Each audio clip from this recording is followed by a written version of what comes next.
Bonjour, rebonjour. Avant toute chose, un petit point technique. Donc, nous sommes en format webinaire. On vient de lancer l'enregistrement.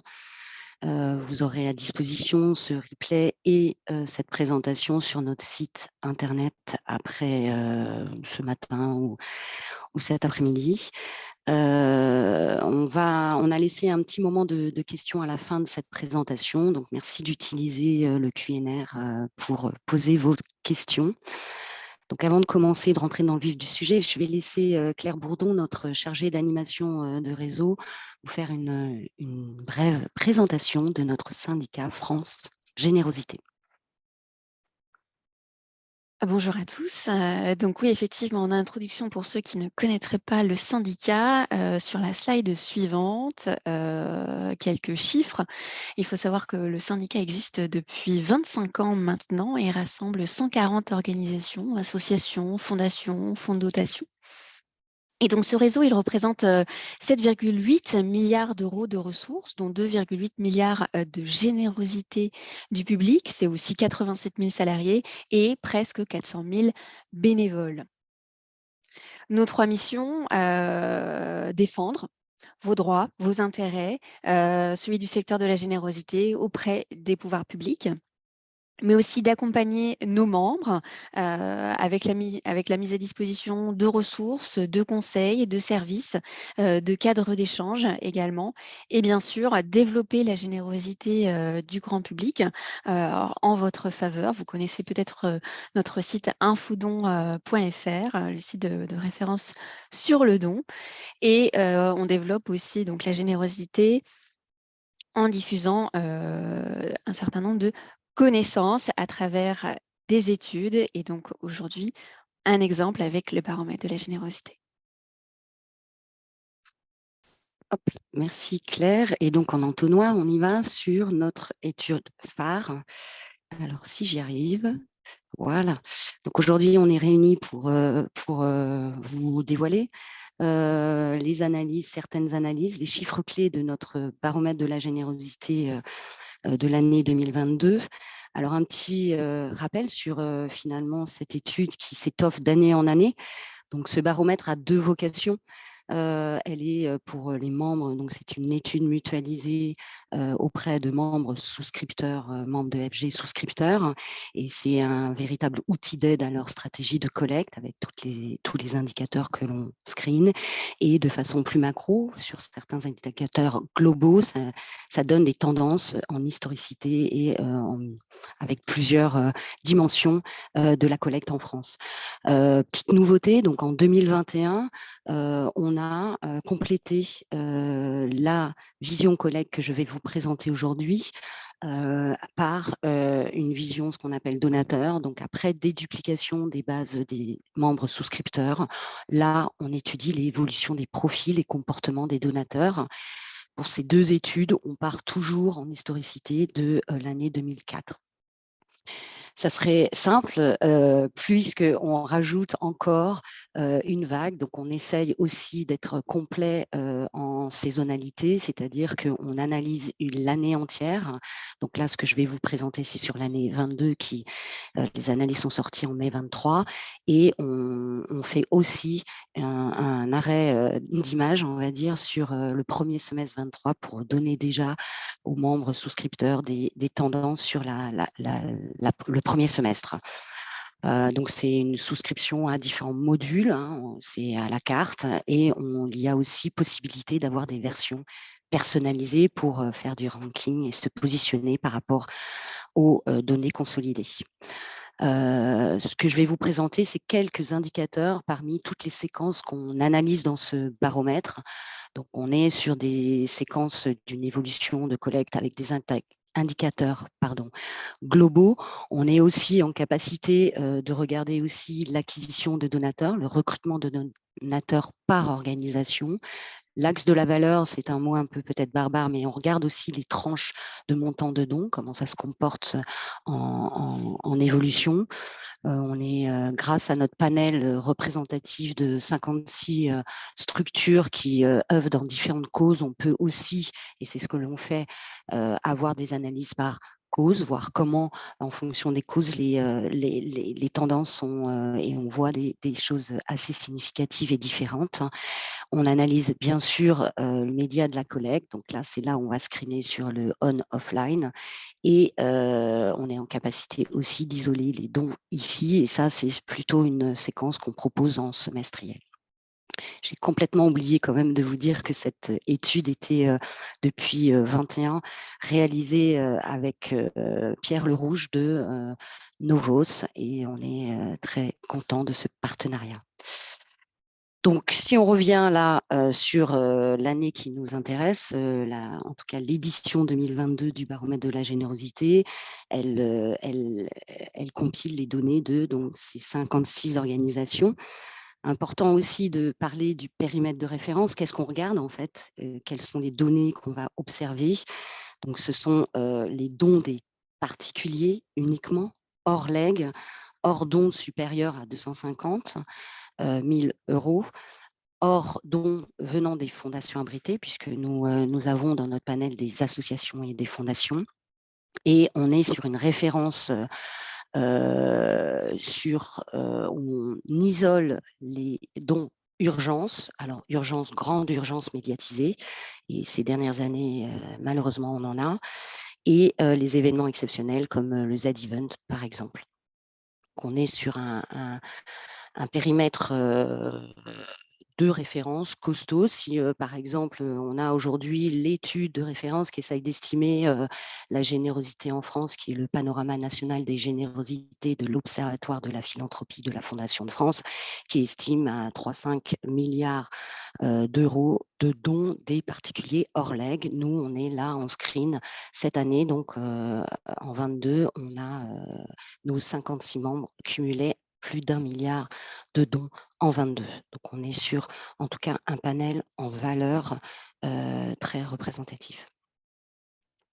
Alors, dans le vif du sujet, comment a été la collecte en valeur? Donc là, on revient 10 ans en arrière. On voit que 22 par rapport à 21 a fait plus 1%. Donc, ce qui est important, c'est qu'on travaille en évolution. Alors, ce 1%, on n'a pas mis toutes les évolutions des autres années, mais on constate qu'il y a un frein dans cette évolution. Le 1% est la plus petite évolution depuis 10 ans. Alors, je mets, et vous le voyez sur la courbe, 2018 en parenthèse, puisque 2018, comme vous le savez, a été marqué par 3 mesures qui ont impacté en fléchissant la collecte avec le passage de l'ISF à l'IFI. On a eu la hausse de CSG pour les retraités et du moindre mesure le prélèvement à la source de l'impôt. Donc, on est sur une année avec une hausse, certes, les Français ont répondu présent, mais avec une année marquée par 2 phénomènes qu'on peut observer. Le phénomène au 24 février, déclenchement de la guerre, et gros appel à soutenir le peuple ukrainien, où les Français ont largement répondu, puisque si on ajoute à ces données les dons Ukraine en 22 et les dons Covid en 20, puisqu'on peut isoler ces dons d'urgence exceptionnelle. Donc, pour l'année 22 par rapport à 21, on est à plus 4,7%. Autre phénomène 22, et on n'en est peut-être pas encore sorti, nous sommes donc dans un contexte inflationniste en 22. Pour rappel, on était en année à 5,2% de taux d'inflation, qui était quand même, j'ai regardé depuis 10 ans, qui était le plus gros taux. Alors, fait exceptionnel, j'avais regardé aussi qu'en 2018, également, il y avait eu un taux d'inflation assez fort. Mais donc, on a souhaité regarder, observer donc la collecte en euros constants. Et là, on constate qu'on est plutôt à moins 3,9%. Ça veut dire que le plus 1% n'a pas compensé l'effet de l'inflation. Donc, l'inflation, ça veut dire quoi? Ça veut dire quoi pour vos organisations? Et je pense que vous le savez, c'est des augmentations de coûts pour adresser vos missions. C'est aussi pour certaines causes une augmentation d'activité, puisque vous accueillez peut-être certaines personnes qui ont basculé dans une certaine précarité. Et c'est pour les donateurs, certains donateurs, peut-être faire des choix par rapport à leur pouvoir d'achat. Donc, on est dans une année où le plus 5%, on le met au regard du contexte. Si j'empiète sur 23, on est un petit peu inquiet puisque l'inflation est toujours aussi forte. Alors, effectivement, ce 1%, il faut, et c'est en marketing, on ne fait pas la même chose en don ponctuel, en prélèvement automatique. Donc, don PA, c'est prélèvement automatique dans toute la présentation. DP, c'est don ponctuel. Prélèvement automatique, synonyme pour nous de don régulier. Et là, on observe donc depuis 10 ans qu'il y a une progression des prélèvements automatiques dans la collecte générale, ce qui peut être un signe positif puisque les dons réguliers, c'est un engagement sur le moyen long terme pour les donateurs et donc pour vous une certaine sécurisation par rapport à vos budgets pour adresser vos missions.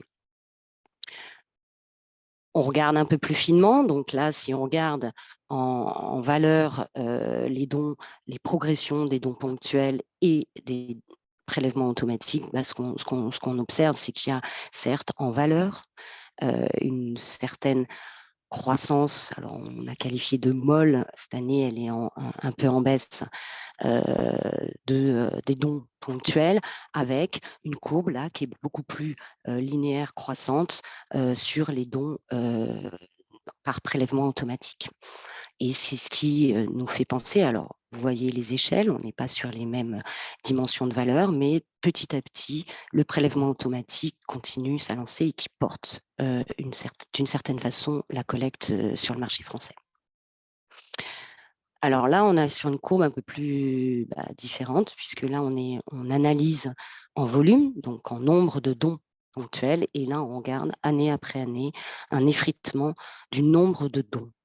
Alors, on dirait, voilà, j'ai une courbe qui augmente, j'ai une courbe qui baisse, et quand même, on est à plus 1% en global. Il y a un petit phénomène qui est, et d'année en année, c'est qu'on a une évolution du montant moyen de dons, quel que soit le canal. On est donc la courbe en rouge, ce sont le prélèvement automatique, annualisé bien sûr, donc le montant moyen par prélèvement automatique. En bleu, c'est le don moyen de don ponctuel, online sur le web, sur le digital, et la courbe en jaune, c'est les dons papier, téléphone, donc ils ne sont pas online.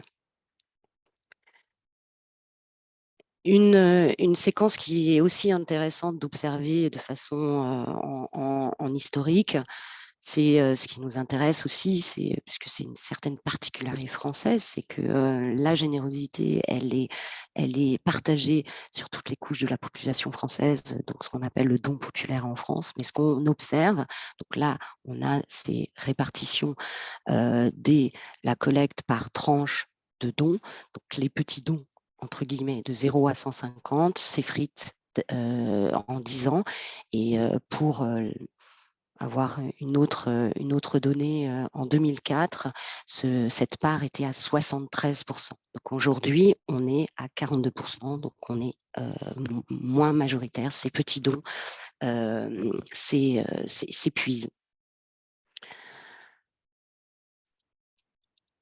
On observe aussi, et ce que sûrement vous pouvez observer avec des différences, ce qui est intéressant aussi dans ce baromètre, c'est du consolidé. Donc, c'est à vous aussi par rapport à vos stratégies, à votre mission, à votre particularité, de voir comment vous aussi vous placez sur ces indicateurs macro. Donc, on a une saisonnalité de la collecte qui s'observe d'année en année. On est toujours avec ce troisième trimestre qui est majoritaire, donc il y a plus de 50% sur la collecte en dons ponctuels. Là, on observe en dons ponctuels. Une autre chose intéressante, je vous le disais dans les séquences qu'on peut analyser dans ce baromètre, on est aussi à vouloir voir, et on sait que le digital prend une importance de plus en plus forte, et là, on peut mettre voilà, des chiffres derrière cette réalité.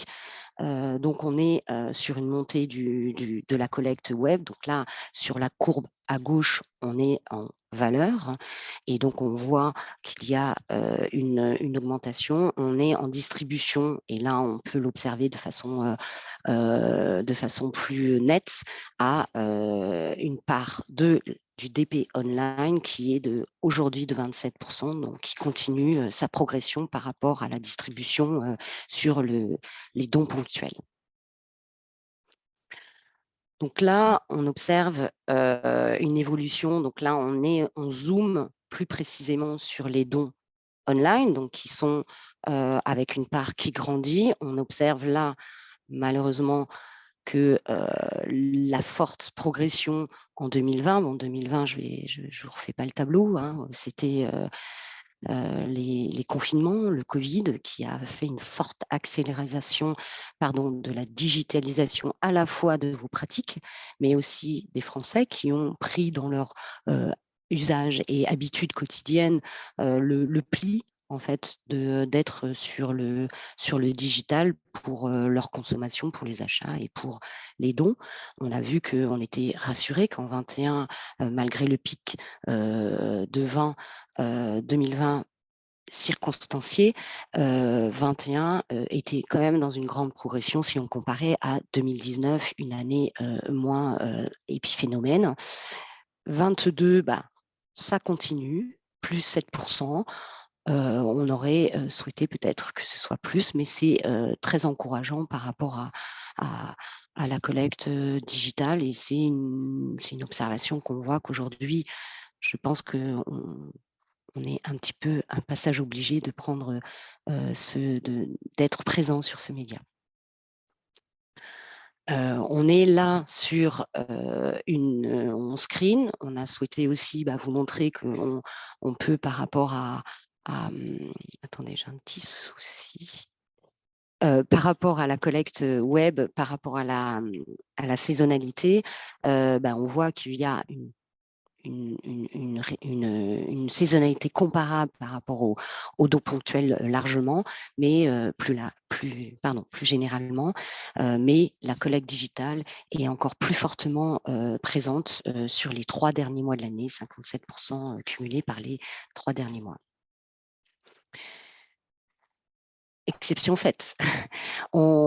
Effectivement, dans ce baromètre, comme je vous l'ai déjà dit, on peut y mettre de côté et donc les réinjecter pour essayer de regarder un petit peu quels sont les phénomènes avec des dons d'urgence. Donc là, l'Ukraine où il y a eu une forte médiatisation dès 24 février, donc tout le mois de mars, on voit que l'appel d'urgence pour ce type d'urgence est fortement drainé et s'impose sur le digital.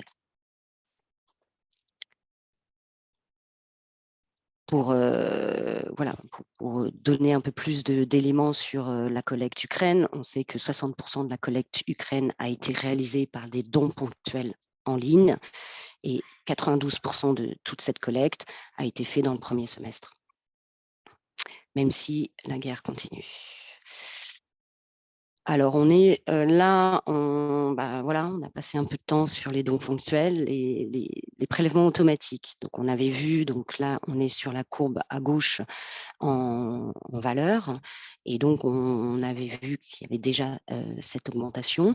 Et on screen, on peut regarder ce qui vient du face-à-face, une technique qui monte en puissance depuis plusieurs années, du hors face-à-face par rapport à la collecte des prélèvements automatiques.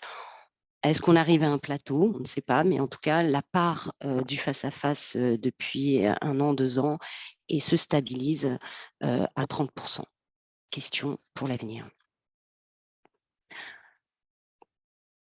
On a regardé les évolutions. Là, on s'intéresse effectivement au recrutement, à l'acquisition. Alors, petite parenthèse, on est dans la vision collecte, donc on ne déduplique pas au niveau du donateur. Donc, ce sont l'acquisition des nouveaux donateurs par organisation. On sait par ailleurs, dans notre vision donateur, qu'il y a plus de 50% de Français qui sont multidonateurs. Mais là, on s'intéresse à pour chaque organisation, quelle est l'évolution de son recrutement en PA ou en DP en volume. Et malheureusement, on constate une chute régulière. Et cette année, malheureusement, ça a été une des plus grosses baisses du recrutement, que ce soit en tout cas cumulé PA et DP. Donc, c'est des signes qui ne sont pas encourageants pour l'avenir, sachant, encore une fois, et là, je me fais référence au baromètre Vision Donateur, on sait que l'âge médian du donateur est de 62 ans, avec un pic 75 ans. Donc, si on met en regard cette chute du recrutement avec un vieillissement des donateurs traditionnels, voilà, on a à se poser des questions.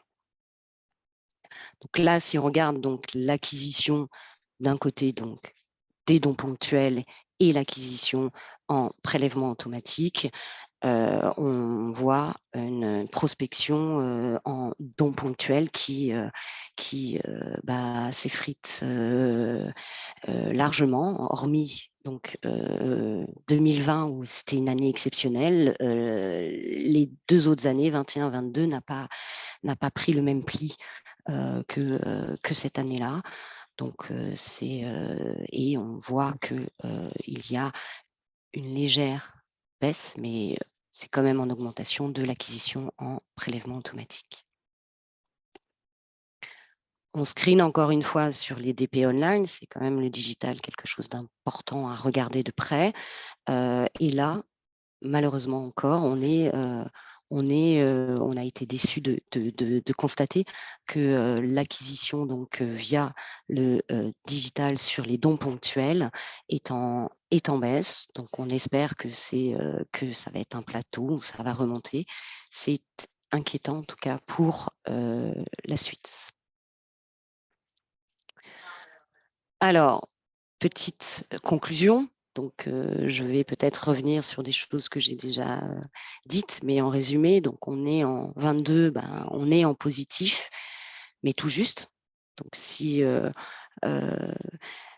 on regarde avec l'inflation, on est en baisse. Et comme je le disais, pour 23, on est plutôt en crainte par rapport aux raisons que je vous ai déjà mentionnées. On est par une collecte qui est portée par l'augmentation des montants des dons. Donc ça s'observe année après année. Après, voilà, il y aura peut-être un effet de plateau. Donc c'est ce qui compense aujourd'hui la collecte générale. On voit un décrochage donc des plus petits dons donc de 0,150, ce qui peut nous interpeller sur la répartition, en tout cas de la collecte au niveau de l'ensemble de la population. On observe, et encore une fois, cette année, ça a été encore plus accentué, la baisse des nouveaux donateurs par organisation.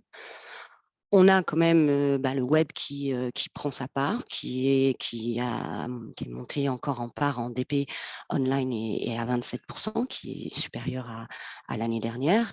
Mais on voit que c'est pas une envolée, donc c'est un canal à maîtriser. Donc là, je fais encore une aparté avec notre vision donateur où on peut y mettre des chiffres sur la fidélisation ou l'attrition. Et là, il y a des choses, comme on le met entre parenthèses, à maîtriser.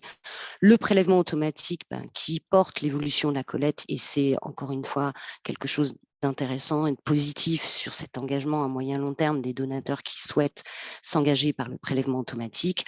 Mais on voit que le prélèvement automatique s'essouffle sur l'acquisition et commence à montrer, en tout cas cette année. On va observer l'année prochaine, et c'est toujours intéressant d'avoir plusieurs années pour regarder les phénomènes s'ils se confirment.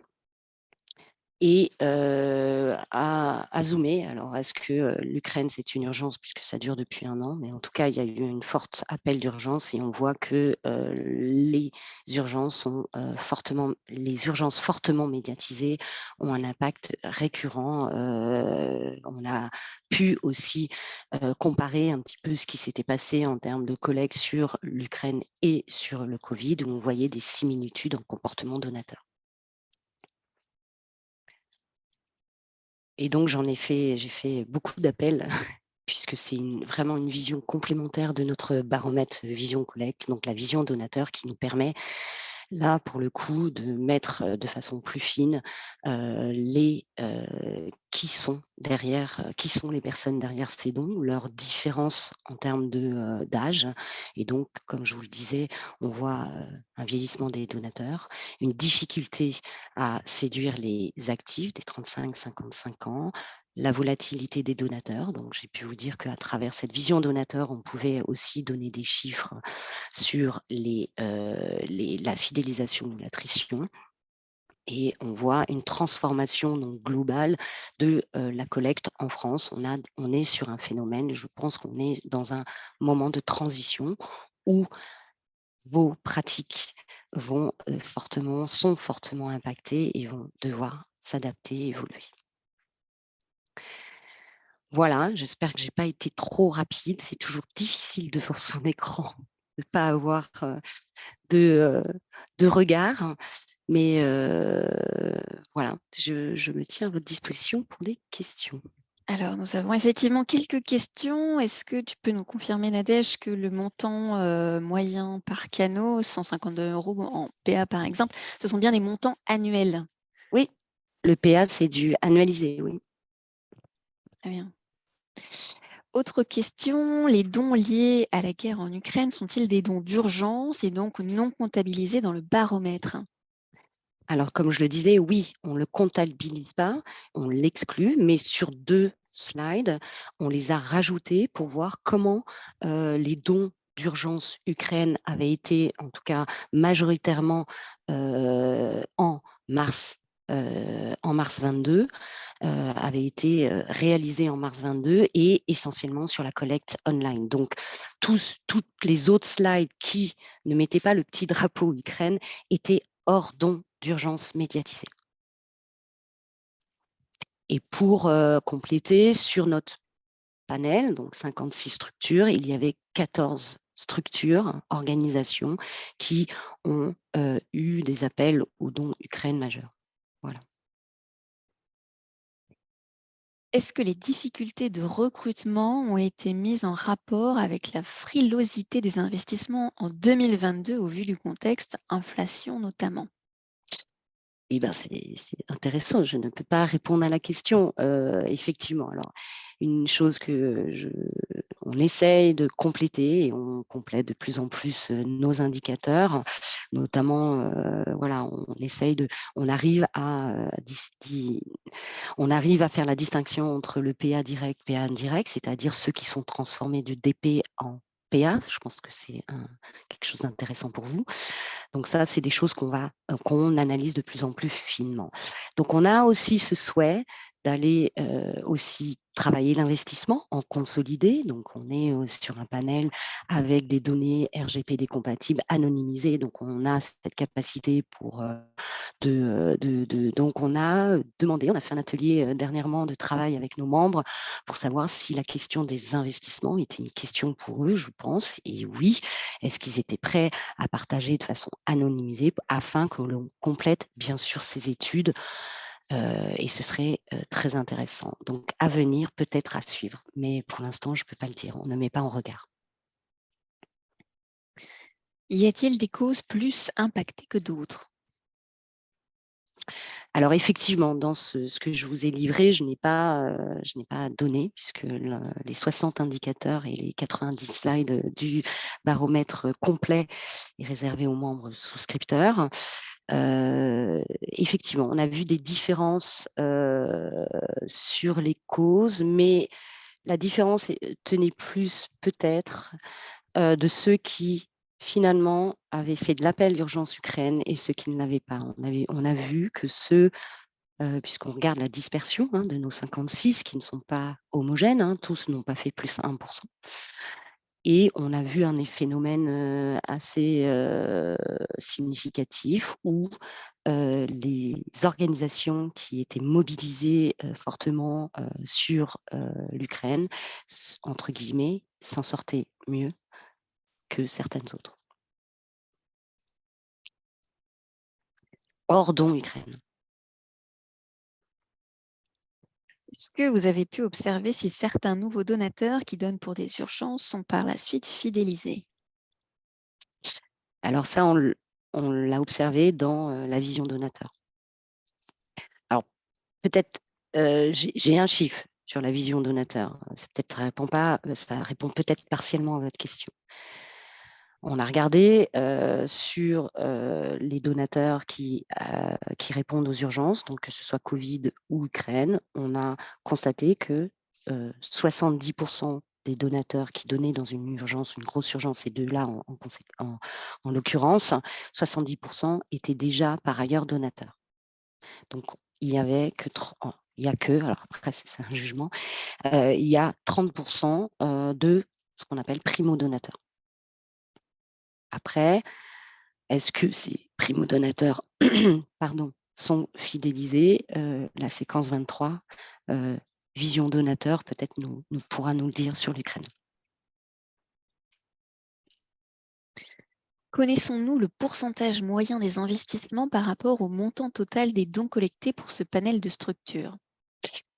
J'y ai déjà répondu, non. On ne demande pas cette donnée. On a ce souhait de mettre au regard, bien sûr, quel est mon effort par rapport à ma stratégie marketing et qu'est-ce qu'on observe là en conséquence. Alors même si il y a différents facteurs qui impactent le contexte, comme je l'ai dit, mais non. Très bien. Alors, nous n'avons plus de questions. N'hésitez pas.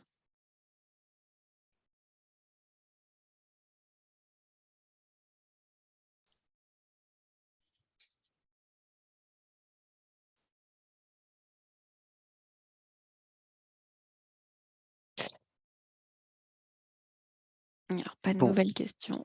N'hésitez pas à nous faire un mail s'il y a des petites questions complémentaires. Comme je l'ai dit au début, ce replay et cette présentation seront disponibles sur notre site.